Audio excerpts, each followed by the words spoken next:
Well, hello, still this fire, 15 hours on, blazes away in the same way it did at 6 o'clock this morning. And we have new pictures into us just in the last few minutes from one of our crews which has just been inside part of the police cordon in an area where it was decided it was safe enough to film. And these pictures will show us very dramatically how the scene live there, but these recorded pictures in a moment ago will show just, in fact, we haven't got those at the moment. We'll come back to those as soon as we can, but you can see from the live pictures, indeed, just how little has changed. It's one of the remarkable aspects of what's happened here, that in 15 hours, the picture has been the same. Normally, you would expect the fire to be subsiding, for the fire brigades to be getting it under control and putting it out, but in this case, they just can't get to it. And they're bringing in supplies of concentrated foam from around the United Kingdom, stockpiling those at the scene, ready to go at this in one serious assault, which may not happen until the early hours tomorrow. Now, the explosions, well, they happened just after 6 o'clock this morning at the Buncefield oil depot in Hemel Hempstead in Hertfordshire, and the satellite photograph shows just how serious the impact has been. The huge pall of smoke spreading over hundreds of square miles, that even showing from space. But when you look at it from close up, you see just how intense the fire is, and whenever you look at it, there is always a spectacular ball of flames. And there we go, there it goes again, because for 15 hours it's been constant. Quite an incredible sight. Now, the pictures which I mentioned, I think we've just got in and just ready to show you. These just come into our live truck. We're 100 feet up in the air and our truck just below us, and here we are, the pictures which give a good idea of the devastation. Trees in the middle there, just about, or what's left of them, moving to the left there. Now, coming behind that chimney, now in the middle of the shot, is one of the containers which has survived and is still full of oil. And that's one of the great problems here, trying to keep those containers safe from blowing up. But you see the sort of transparent office blocks next to the oil storage containers just blown apart by the full force of a blast which, bear in mind, could be heard in Holland. There were many people south of London who were woken up by this blast, and Hemel Hempstead way up north of the M25 motorway, the sort of outer ring road to London. And there, that I mentioned the transparency, you just look straight through the buildings. These pictures just into us a short time ago, really showing us for the first time up into the sky there, those balls of flame just leaping up with nobody able to do anything about it. It's at night time now, the flames are spectacular. At daytime, what really grabbed everybody was this thick black smoke above those flames. And both the smoke and flames have been going solidly since 6 o'clock this morning. Well, Gavin Hewitt reports on the day so far. Look at that. It was still dark when one of Britain's largest fuel distribution depots exploded. Over 100 miles away from Hemel Hempstead, people reported hearing the blast. The whole place is on fire. Dense, oily fireballs billowed into the night sky.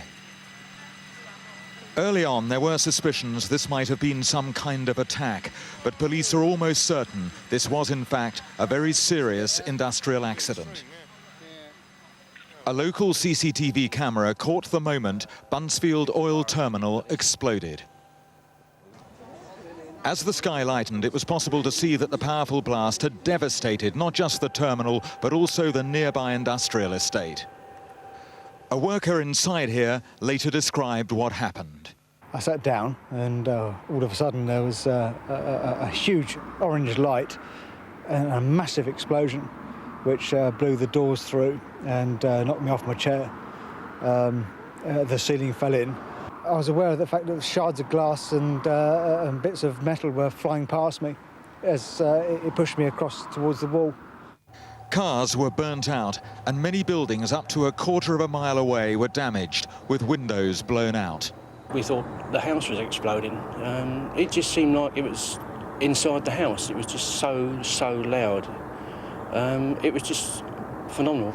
It was horrendous. It was really frightening. It actually shook the house. We thought, first of all, I thought there was an explosion downstairs, and I thought, no, we're still here.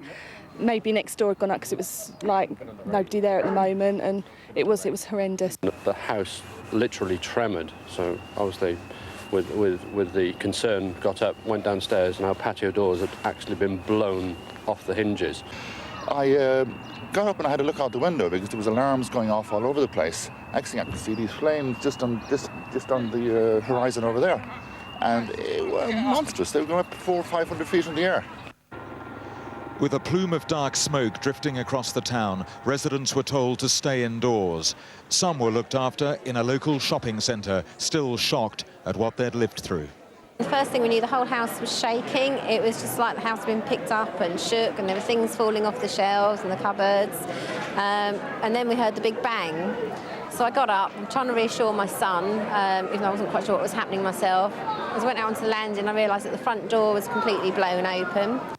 Seeing just how immense these flames are, it is surprising that there weren't more casualties. But one of the reasons for that is that this fire started at 6 o'clock on a Sunday morning when there weren't many people around.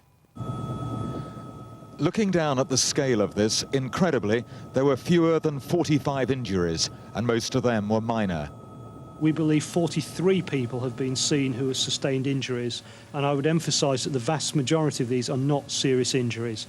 All, we believe, bar 2 people have now been discharged.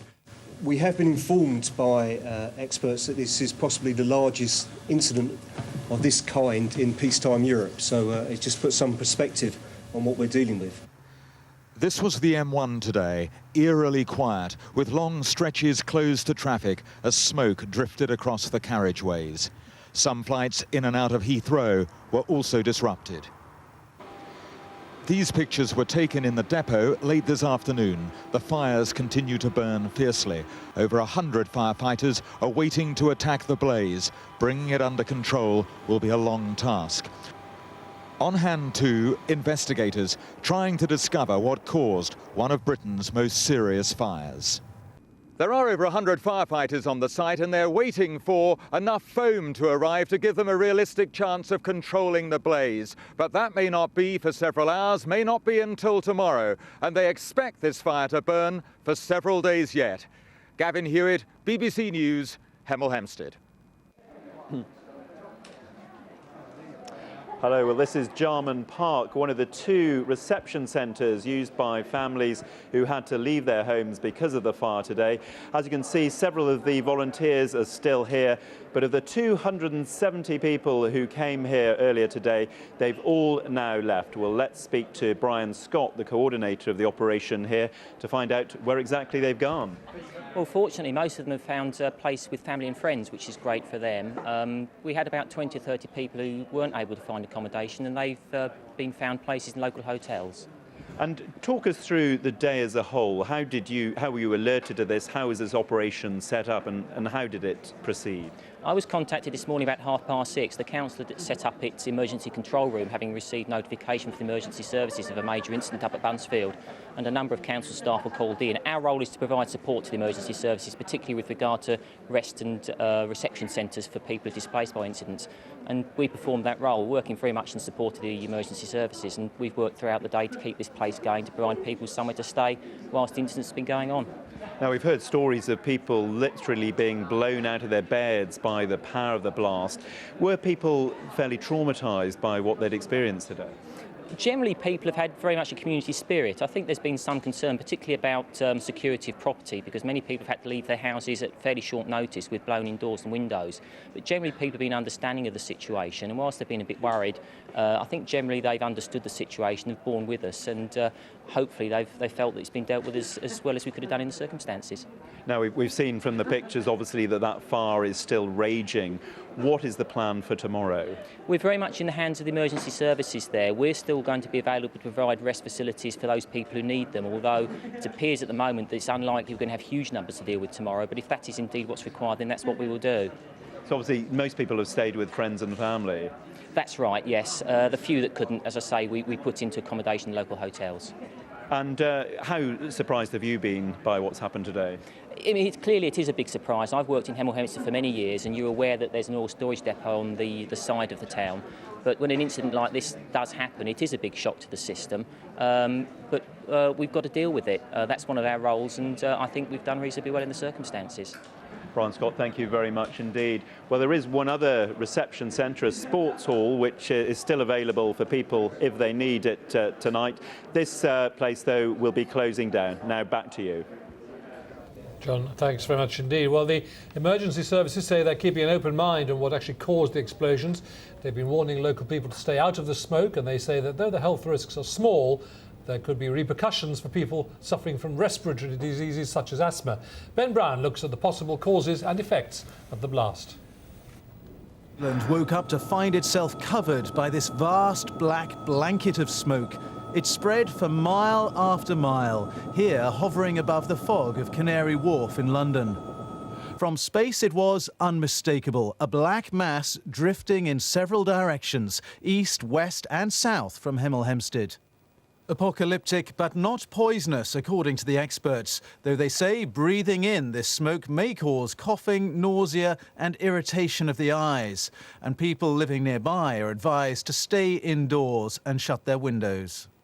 Those people who are most at risk are those people who have inhaled the smoke.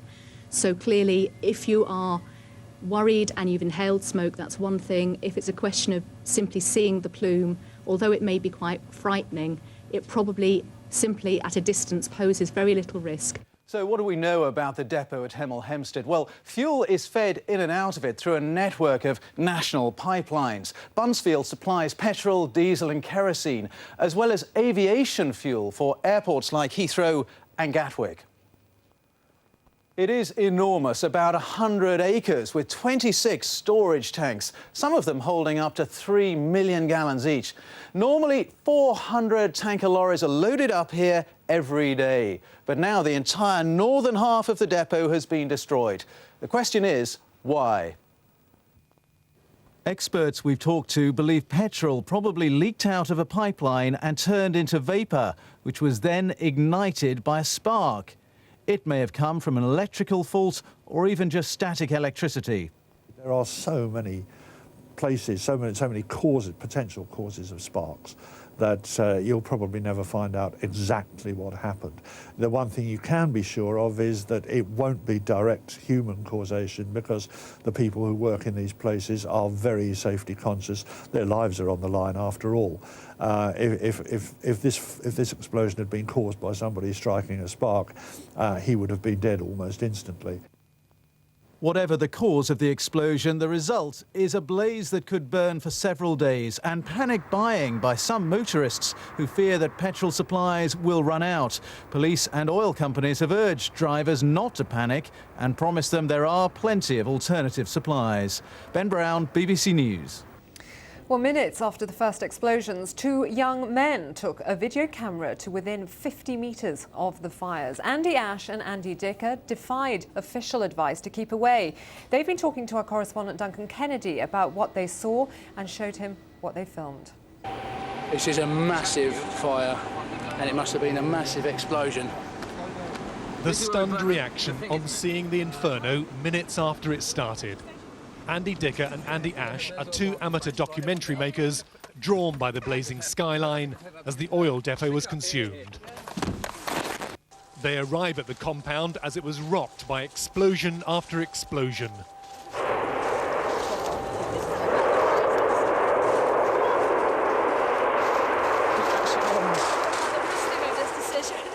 The two men and some onlookers take the risk and move closer.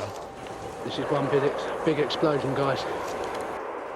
By now, the depot is fully ablaze. The two men know the dangers but continue to film.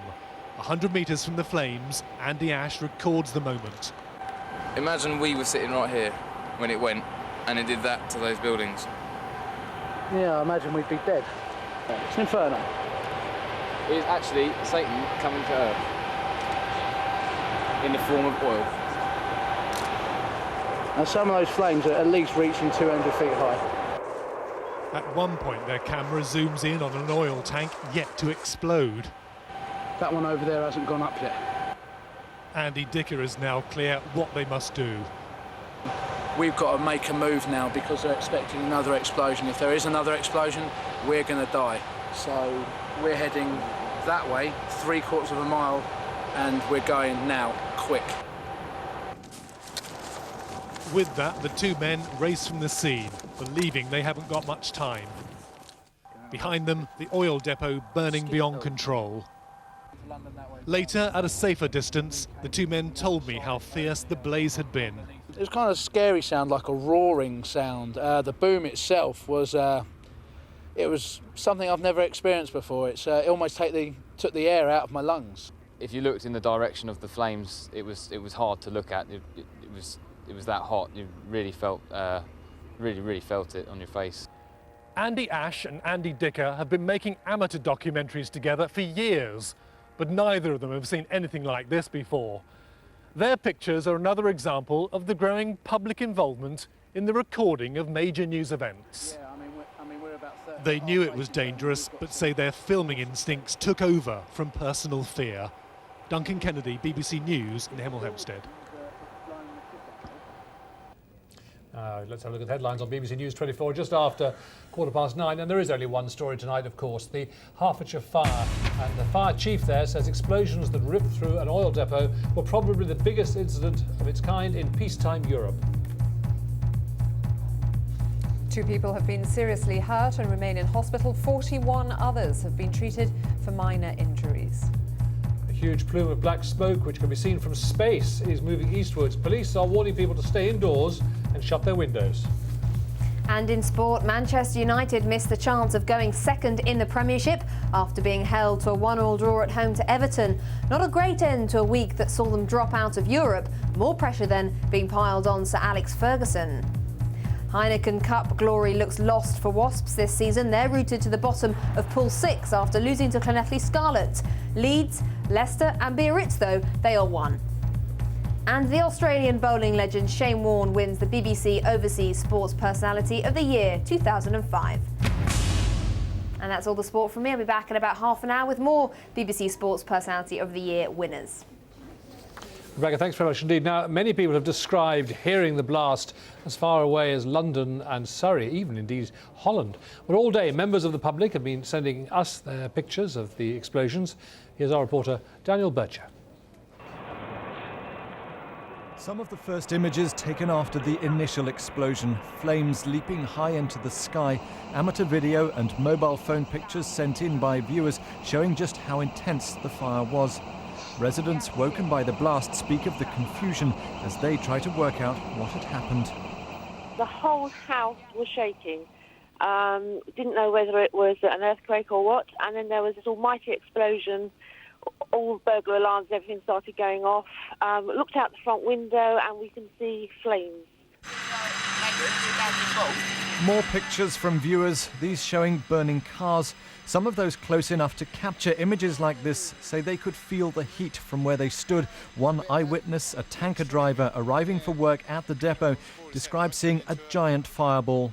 It was about 50 metres wide, and then the loudest explosion, the loudest bang I've ever heard in my life. It took me off my feet. I'm not quite sure, whether my knees had buckled or whether the blast took me off my feet. I was just in shock at that point. Got up, turned around and just ran as fast as I could straight back to my car. It's unbelievable. And first-hand accounts from some of those right by the oil terminal when the main explosion happened. One man told the BBC how he was working with a colleague when the blast knocked him off his feet. We had to break a window of a chair to get out because obviously we couldn't open any of the doors. They were all bent up. So we managed to stumble down the stairs, what was left of them, and get out to the front of the building. And then luckily there were people were driving up and down in the cars. And 2 people stopped and took us to the hospital. And more scenes taken and sent in by mobile phone. Here showing the extent of some of the damage caused to cars in the immediate vicinity of the depot. Some phone pictures even taken from the air. Viewers' own images capturing the drama of the day. Daniel Bircher, BBC News. And if you are a digital satellite viewer, you can see more amateur video of the fire by pressing the red button and selecting News Multiscreen. And if you have any more pictures of this morning's incident in Hemel Hempstead, then you can send them to us here at yourpics@bbc.co.uk, and we'll try and get them on air for you. Well, we were seeing pictures of the smoke billowing into the sky throughout the day. Today, very intense smoke fumes around the area. Well, earlier the emergency services gave advice about how to avoid that smoke. People should stay indoors and keep the doors and windows shut in order to minimise their exposure to the plume. Again, to restate that the respiratory symptoms that may occur are most likely to affect those people with existing diseases like asthma, like chronic bronchitis and so on. Before coming down to talk to you, we did check with accident and emergency departments, GP out of hours services and the ambulance service, and we're not seeing any continuing casualties that we're aware of from the site, and neither are we seeing any more illness than we would expect for a Sunday evening, particularly relating to respiratory disease. When I spoke to you earlier on, we talked about what was likely to be the composition of the smoke, and we've had further information about that, suggesting it's largely carbon dioxide, carbon monoxide, and small amounts of soot or particulate matter. And as we speak, monitoring is commencing at sites across Hertfordshire to actually look into the composition of the soot and to ensure that we know what, if anything, is present in that. Local Director of Public Health, Jane Halpy. Well, Warren Lennie is from the British Lung Foundation. He's on the line now. Mr. Lennie, is there any cause for concern? No, I think you heard there that it sounds as though there isn't a great increase in the hospitals and in the general practices. The major problem occurs when you breathe in very high concentrations of these sorts of fumes. And of course, this is very much in the open air at the moment.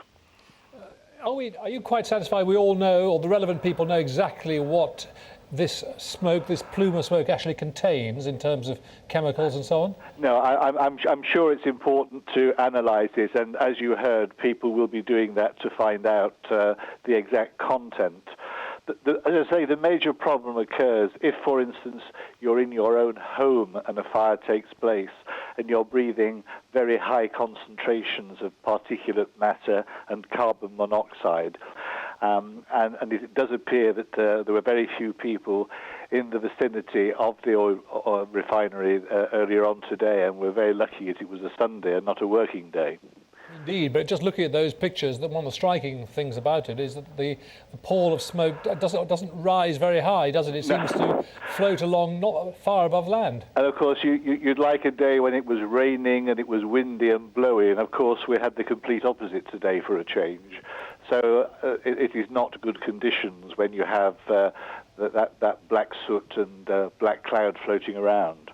I guess that the people who would be particularly concerned are parents of small children and indeed asthmatics. Yes, I think that's right, because you can have a number of toxic substances in clouds like that, and of course that would start to irritate your nose, your eyes, your throat, and you would start to cough. I do think the good news is that so far we haven't had a high number of people going into casualties and going to general practices. So it does suggest that people are staying indoors, keeping away from the high concentrations. And hopefully as time goes by, the concerns will get less.